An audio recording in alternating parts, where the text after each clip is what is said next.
Okay. Good. So we start. Good afternoon, ladies and gentlemen. Welcome to the Covenant of Mayors Investment Forum, Track 5, Public Investments in Climate Change, Adaptation, Innovation. My name is Bernd Decker. I'm working for the LIFE Climate and Energy, LIFE Energy and Climate Unit of the European Climate Infrastructure and Environment Executive Agency, CINEA. We have just recently moved to this newly created agency. As some of you probably have listened to the presentations in the morning, our director, Dirk Beckers, introduced to the agency. The new LIFE program features now 4 sub-programs, and one of them is the Climate Action sub-program, which will continue to support similar activities and projects as we have been doing it in the last 7 years.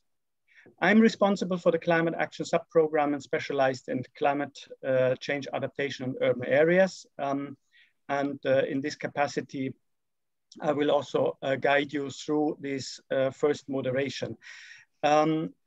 If you have any questions about the LIFE program, please visit the LIFE stand in the virtual fair tomorrow afternoon.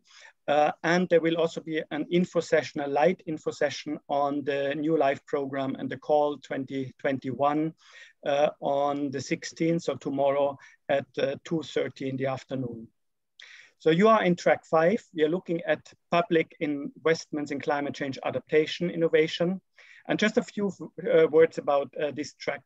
Local authorities increasingly feel the pressure to mitigate the effects of climate change, such as flooding, drought, heat waves, wind, and others. And they investigate in innovative measures and tools to make the cities more resilient. We have private initiatives. They started developing and piloting new techniques and processes, but often these kind of solutions are often unknown because they're developed in a certain local circumstance or involve high investment costs or high maintenance costs, which local authorities are often not able to cope with or to cover or willing to do so. So this track will provide lessons of experience in how local authorities engage with the private sector, but also with the financing sector to implement effective measures. And in many cases, we talk about nature-based solutions in the respective cities. The presenters of the first 2 sessions will look at measures to mitigate heavy flooding events or heavy stormwater events, rain events in the countries Netherlands and Estonia. This will be followed by innovative experiences with implementing nature-based solutions across Europe. And tomorrow we will have experiences from cities, how they use the financing mechanisms from financial institutions. And we will hear from the financial institutions themselves, how they will support activities to make cities more resilient towards climate change. So you have chosen a very interesting, highly interesting track in this conference. The first presentation, this first session is about investing in an innovative climate adaptation technology for urban settings, lessons from the Netherlands. And before I introduce to the speakers, I just would like to let you know that, to have put some housekeeping rules, ask you for some housekeeping rules. Please keep your microphone muted unless I give you the floor. You can have several buttons on this Zoom platform. You can look at the participants window to view all the attendees of this session. And there will be a chat window which you can use to ask the speakers or to share comments with other attendees. To ask a speaker a question, you type in your question and direct them please to the respective person. So we would like to, and you have also the possibility to raise the hand with the hand tool. Now I would like to introduce the two first speakers. So it's a joint presentation of a private company and a local authority, a municipality in the Netherlands. So Diederik Anema is the program manager for climate adaptation at the municipality of the city of Apeldoorn. He previously worked as a researcher for groundwater modeling at the Wageningen Environmental Research and was in consultancy work related to water management and environmental issues. And so you are really an expert in stormwater management and how to get rid of water. I understand in the Netherlands you talk about water coming from the top, from the bottom, from left and from right. So you're particularly challenged to quickly get rid of excess water and protect property, protect also people's health and sometimes even life. And the second presentation, because we are talking about a joint presentation, is given by Guido van Tongren. He's the director and the owner of the Henk van Tongren Water and Techniek company. So you have been experienced in technologies, drilling technology. So you will introduce you to a very innovative and new way how cities could cope with this kind of excess water. And but you also take responsibilities of employees, and you are involved in the employees organization. So you also have a view on this this part of I mean how well, we are talking always about this just transition, and this of course involves people, and how do people react to this kind of technologies, to high costs and so on. Good. So, I mean, you will have, you both will have 30 minutes to present, and we will follow this by 15 minutes question. So I would like to invite you, both of you. I don't know how you organized, whether Guido, you will start first, or then I would hand over to you. So the floor is yours. Okay, thank you, Bernd. Can you hear me all? That's a technical question. Okay, perfect, I'm fine. Yeah, I can't work on the slides myself now, so when I say next slide, please can you give me then the next slide then? Okay, perfect. Perfect, okay, thank you.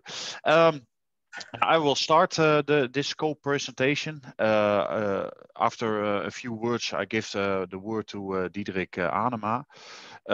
It's a co-presentation. Diederik is going to tell you something about what is exactly the problem in the municipality of Apeldoorn due to the effect of climate change, heavy rainfall, and how he has to solve that as a member of that municipality. What kinds of solutions, what kinds of designs he can use, and how the FHVI technology can help him in get a better design and get a better solution. I myself will tell you more about that technology to re-infiltrate that water back into the aquifer. So, Diederik, the word is yours. Huh? Next slide, please. Next slide, please. Yes. Can everybody hear me? Is it okay? Yes. Well, I'm already was introduced. Well, I can summarize it. I'm a program manager on climate adaptation in the municipality of Apeldoorn. And one of the topics I'm working on is sustainable water management and the prevention of urban flooding. So in short terms, it's called stormwater management. Next slide, please.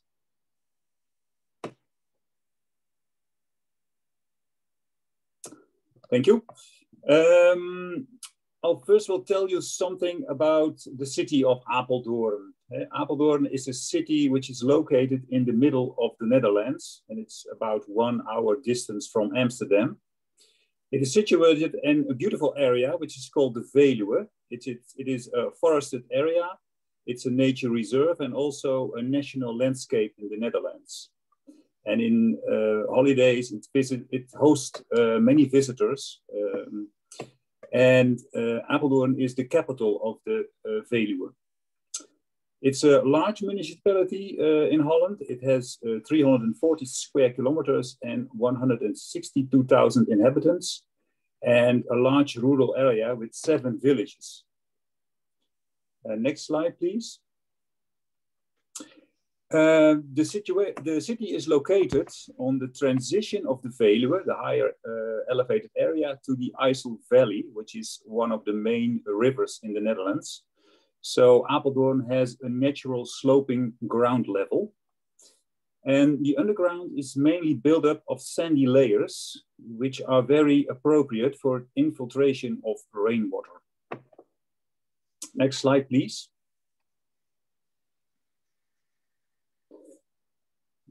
The natural setting of the elevated Veluwe and the transition to the IJssel Valley makes Apeldoorn vulnerable for urban flooding. You can see it in the right picture, where the city is dark blue, and from the left to the right, the slope is about 25 meters. And the Veluwe causes incidentally peak rainfall, and the elevation drop, which I told you about over the city, causes the rainwater to collect in low areas, and that causes flooded streets at heavy rain showers. Next slide, please. Well, in these pictures, you can see 2 examples of urban flooding in Apeldoorn, and all the streets are underwater, and sometimes the water is getting into the buildings. Next slide, please. Here you see a graph, and it's maybe in first sight a bit difficult to understand, but I'll try to explain it. Due to climate change, excessive rainfalls occurs more often in the past years, and in the graph can be seen that the 8 heaviest rainfall events in the Netherlands all occurred after the year 2000. That's the red line. If plotted in a graph, you can see that the probability of these events is increasing. So with this graph, you can see that real rainfall data over the past decades show that climate change is happening. Next slide, please. Now I'm going to tell you in a few slides how Apeldoorn copes or deals with this problem. In the present situation, the rainwater of 75% of the area of the city is draining to the sewer system. And for 15 years ago, Apeldoorn started a policy to disconnect the rainwater from the sewer system. And Apeldoorn chose not to enlarge the sewer system, and that is because of sustainable reasons and because of the higher costs of enlarging the sewer system. Instead, the rainwater is stored in the discoupled rainwater is stored in public space in different ways. And I'll show you some of these different ways in the next slides. First, we make storage in low green areas where the water, after collecting in the areas, is infiltrated into the soil in a natural way. And these green corridors are nice areas in the densely populated neighborhoods. These low green areas also are called wadis, and they demand a lot of public space and are not applicable in every neighborhood. So that's why we also have other ways of store the rainwater. Next slide, please. And one of these is storage underground. This slide shows pictures of underground large boxes or crates, but we also use pipes. And the rainwater is stored in those facilities and slowly infiltrating into the underground. But for this type of storage, you need a low groundwater table, and it is relatively expensive to install. Next slide, please. I'll show you two more ways of storage. One way is the storage in the substructure of roads. The water will pass the surface, the pavement of the street, and is accumulated under the road. And from the grain package under the road, it infiltrates into the ground again. This is a relatively new way of storing rainwater, and we're still building up experience with this technique. Next slide, please. Storage in green roofs is mainly applied to new buildings. Builders still have adapted to this method, and this way causes also higher building costs. So cannot be used in all situations. And then we are investigating also other techniques, and we came to this technique, and is the fast high volume infiltration. Next slide, please. And here you see a drawing of how the system works.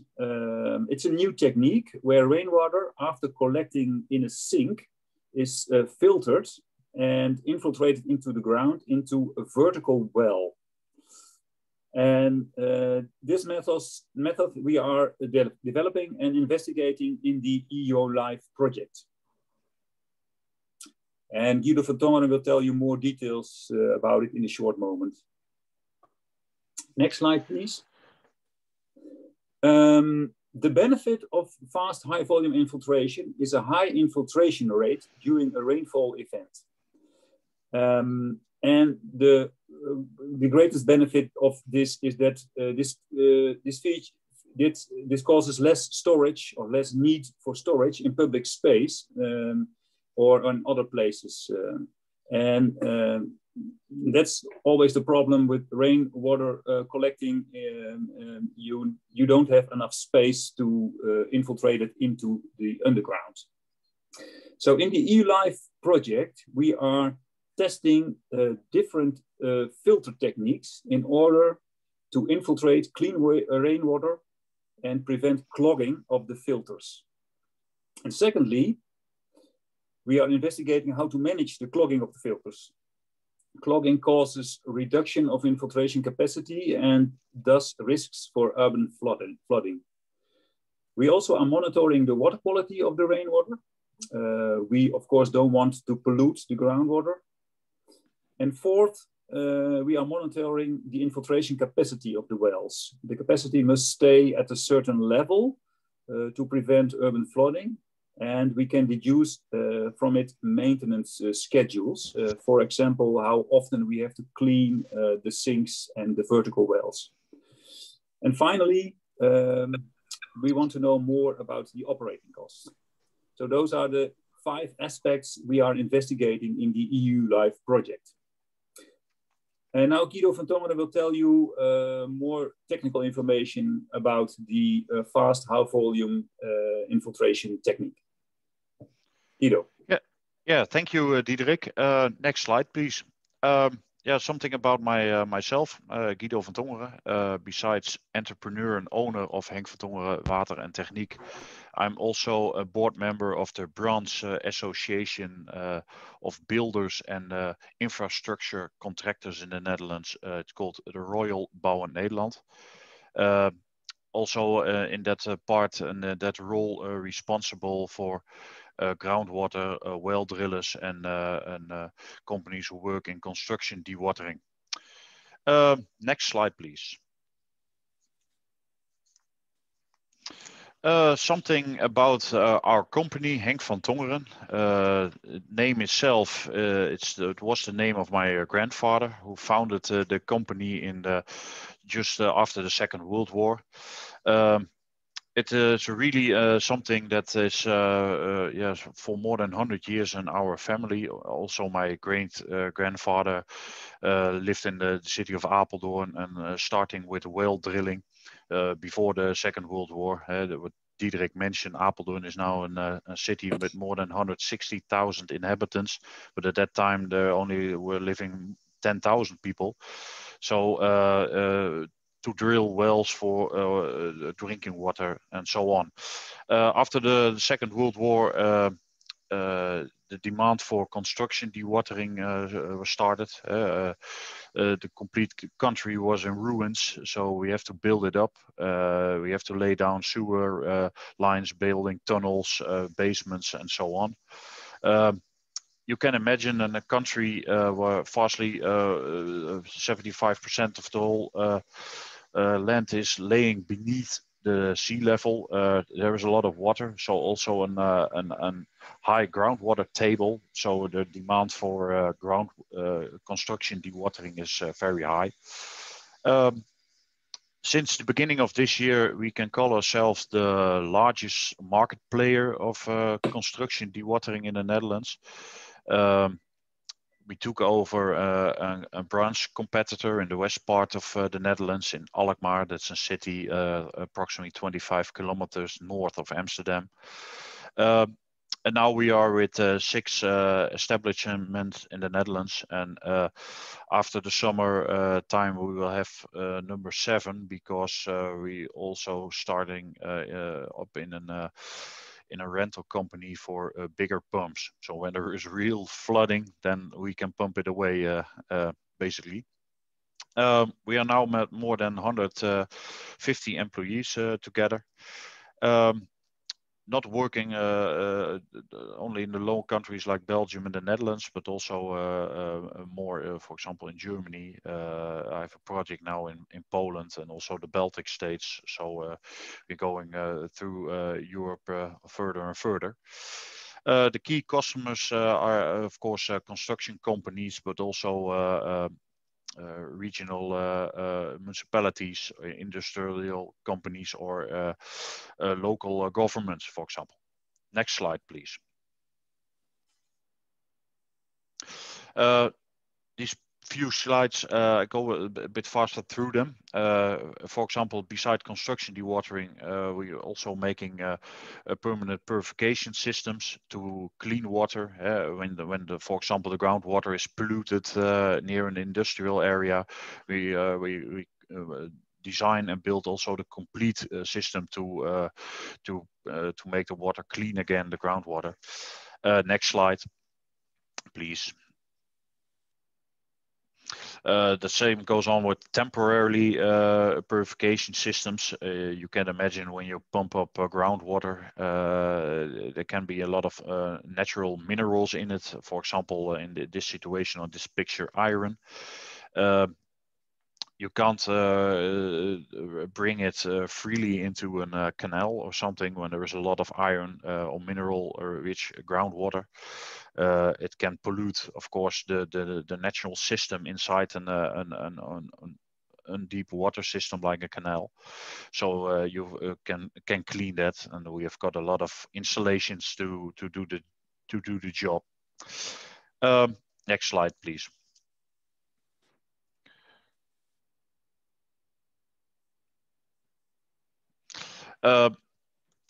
Besides purification units, we do a lot of research and innovation on different kinds of water techniques.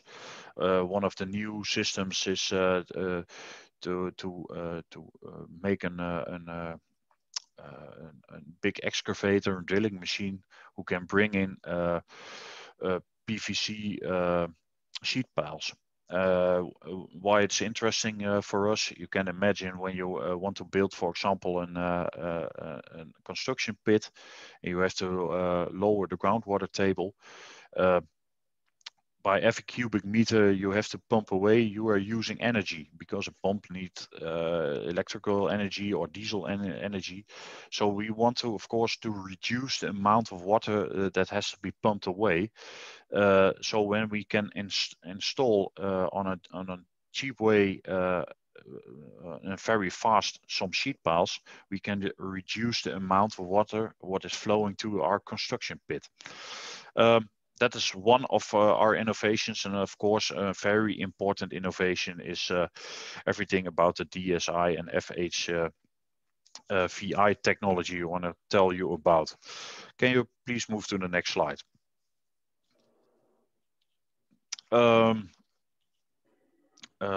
Yes, that is also a thing I've told about the innovations. Yeah, I told you already, so maybe it's better to go to the next slide then.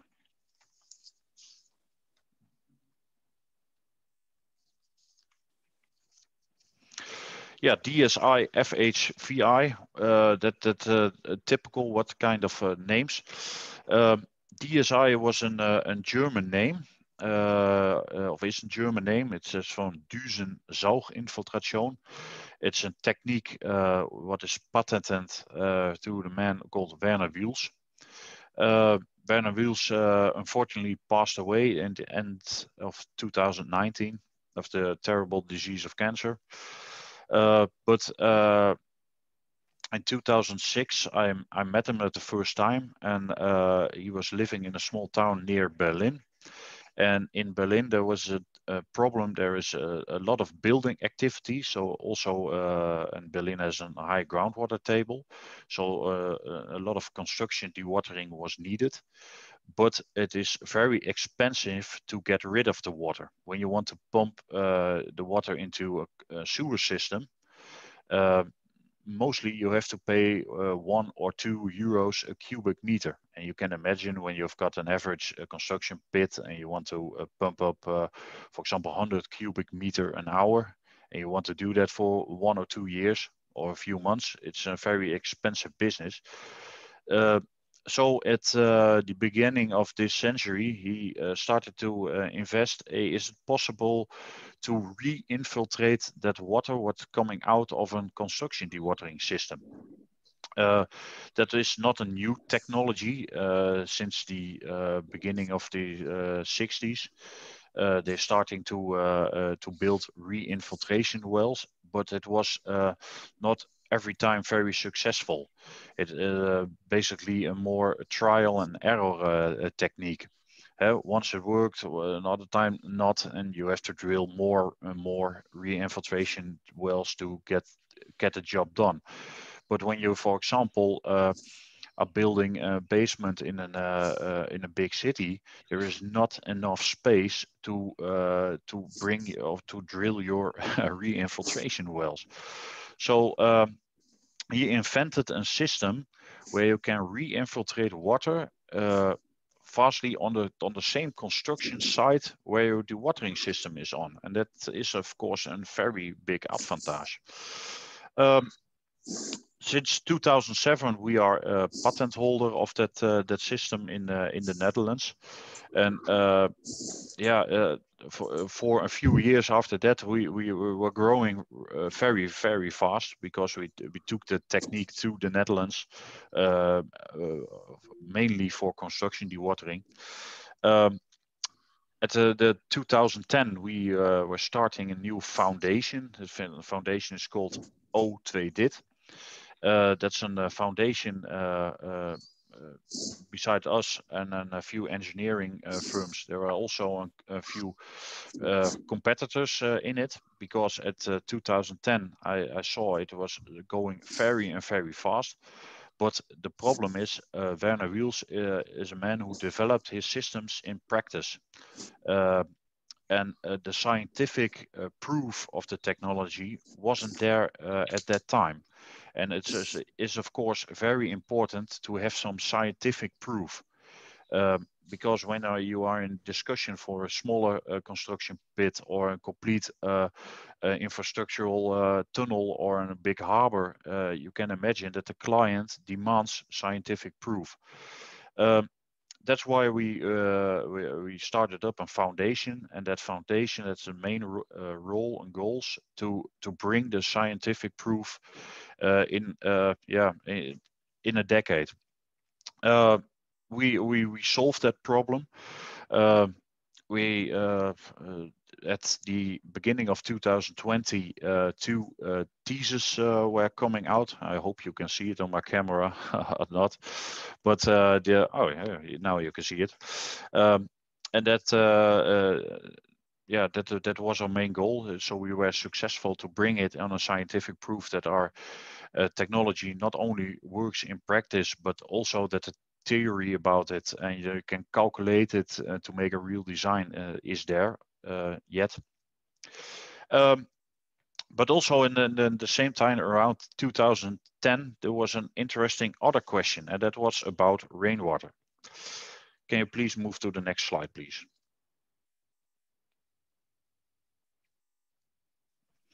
Guido, you have 5 minutes left. Yeah, okay, perfect. What was, of course, a problem? Rainwater, what Diederik, what you can saw on his screen in his presentation, there are a lot of designs about the storage of rainwater, but not about the real to re-infiltrate it in the bottom, in the surface. And the normal techniques are mainly based to bring water back in dry ground, but we are capable to bring it back beneath the groundwater table. So we are bringing water in an aquifer where is 100% water. So can you please move to the next slide?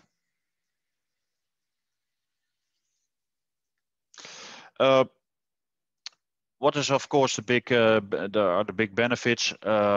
When you can do it much faster, you can make the storage system smaller than original. When you can imagine when there's an enormous peak rain, and you have a few hundred cubic meters of water, and you have got your storage system.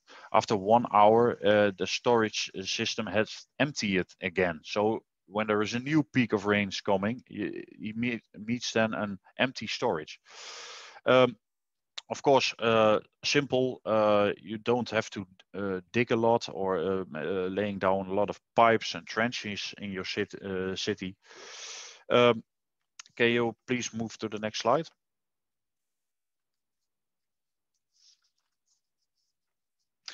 Before we start the smaller videos, what is so typical about bringing water back in an aquifer?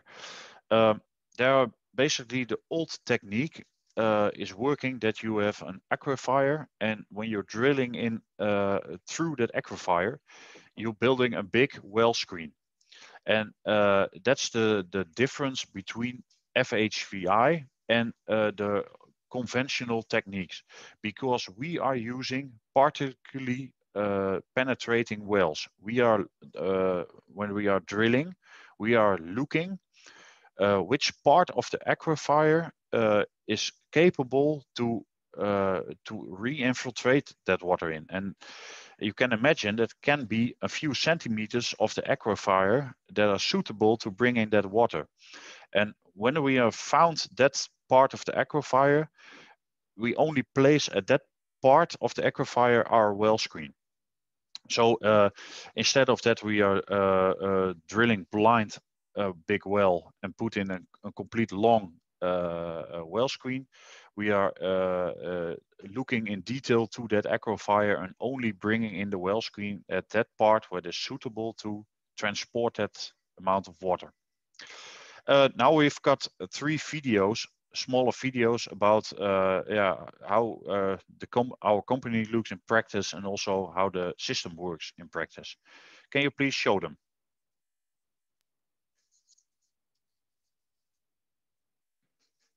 We launch it.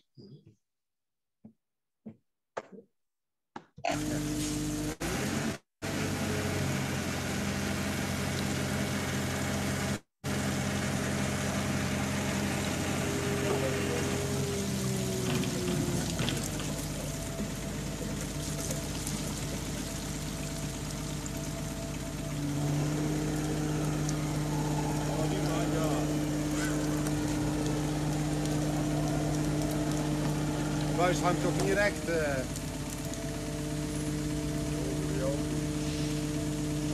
Nou, dat stond er gisteravond goed recht. Wat is er mis mee dan? Nee, dat dacht ik. Ah, ik kom naar die pen maar wat slaan.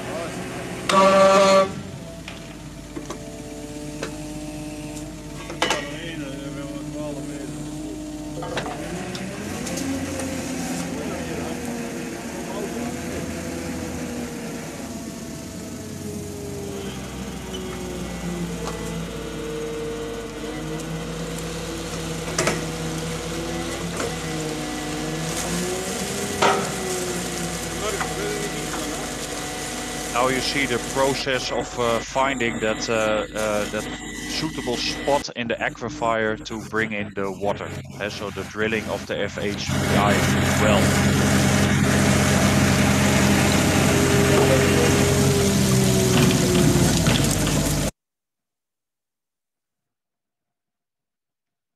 Okay. Sorry, Guido, we only have received one video. We don't have the two others video. No? Okay. No, it was in the presentation, but it doesn't. Sorry. No, yeah, no problem at all. Yeah, then we go to our questions, I think. Huh? I have no other choice. Yeah. Let's maybe you could just quickly explain. I mean, I know the video, of course, but maybe just in a couple of words, Guido, you could explain how it works with the filtering system, and then maybe we put a link in the. Well, the link is probably. I think it's on the website where people can then watch also the video. Yes, of course, it's in the website. Maybe it's interesting to bring in the slide from Diederik. One of his last slides, you see AERFIT FHVI technique. There is a picture on it. I can imagine that there are a few questions, but Nancy, could you put on the presentation with that slide? Yes, I'm putting back.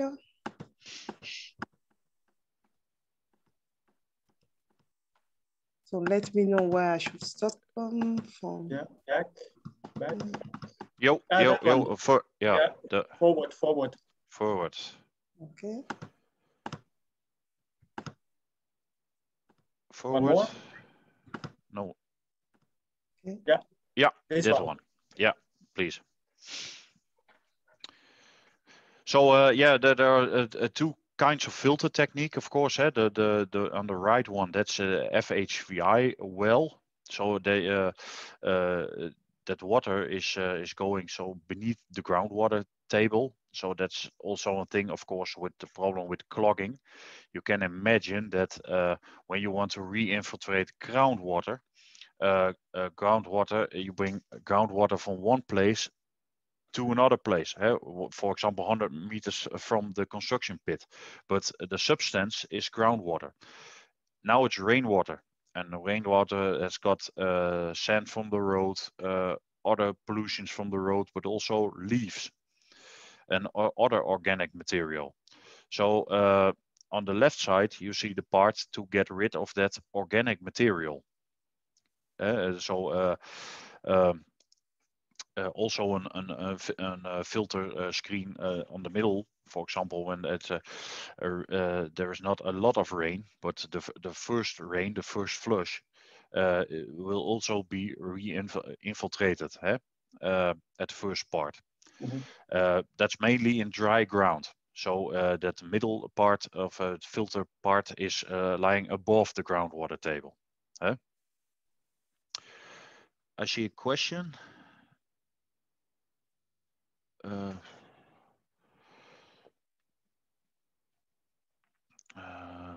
How do you want to know where the correct spot is to drill? The spot, it's not depending on to a few meters left or right. The depth is more important, mm-hmm. And the exact depth of the well so the screen and the part where I will re-infiltrate in the aquifer, I find it through the process of drilling. We measure the amount of fluid we are using, the amount of speed, the rotation speed, amount of pressures, and we've got our own methods and tables. We see, okay, here now the process of infiltration starting, but it can be different. For example, when I drill here a well, it can be 12 meters, and 10 meters from that, it can be 14 meters. So there's a fluctuation in depth. That's more than more left or right. So each well is customized in a way. Yeah, it's customized. Yeah. Yeah. Yeah. Are there more questions from the audience? I mean, on purpose, we started up with a very technical approach, but of course, I mean, we have the Covenant of Mayors Investment Forum, and where the main interest is how do local authorities fund this kind of investments. I mean, as a representative of the city of Apeldoorn, Diederik, you of course, you have a problem, and usually you call in a company who is solving the problem for you. Now you have engaged yourself in a project with co-financing from the European Union to find a solution. For us, of course, what is important is that we see a replication and the sustainability of such a technique. What do you see as the major challenge in applying this kind of technologies in terms of costs, in terms of engineering challenges? What would be the main challenges for you? Well, in this stage, it's a relatively new technique, and we want to understand the technique, how it works, and which experience or problems we encounter during well, the years that we installed the system. At this time, we you can see it in the picture on the left side. There's a sink in the road, and the first filtering construction. There we see at this time the challenge to prevent the filter from clogging.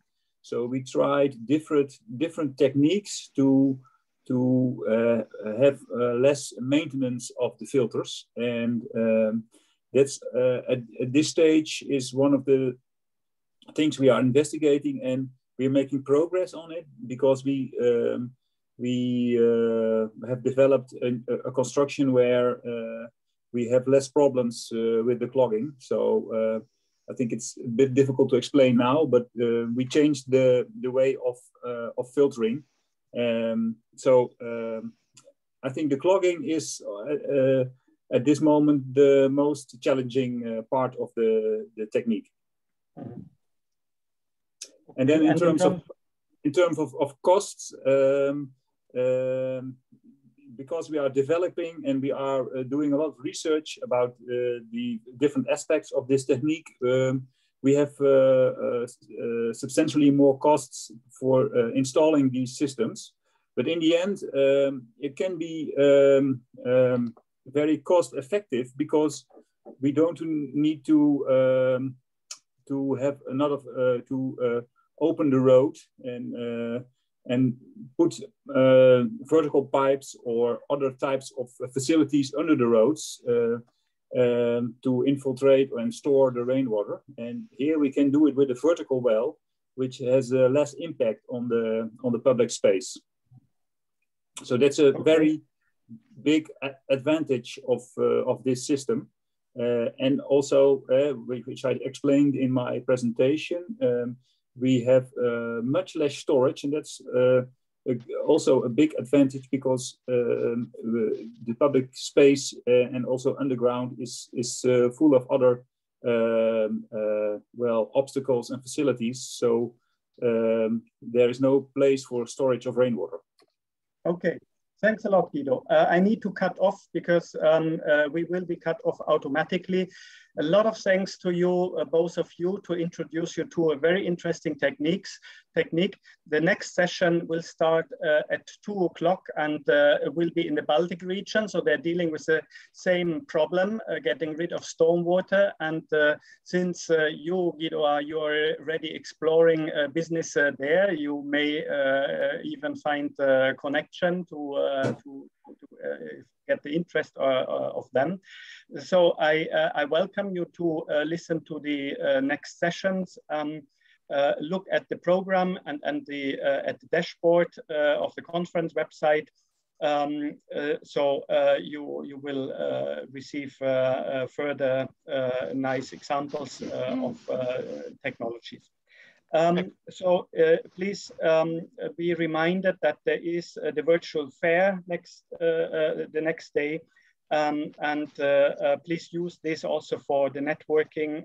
You will find many other more participants also working on energy efficiency. And I like the aspect you mentioned in getting pumps more energy efficient, because this is also an important aspect, how to reduce the CO2 impact in our businesses we do.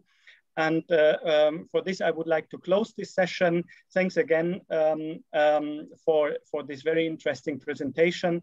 And the recordings of the session will be available shortly, including the presentations. So have a nice afternoon, and looking forward to seeing you at the next session. Goodbye.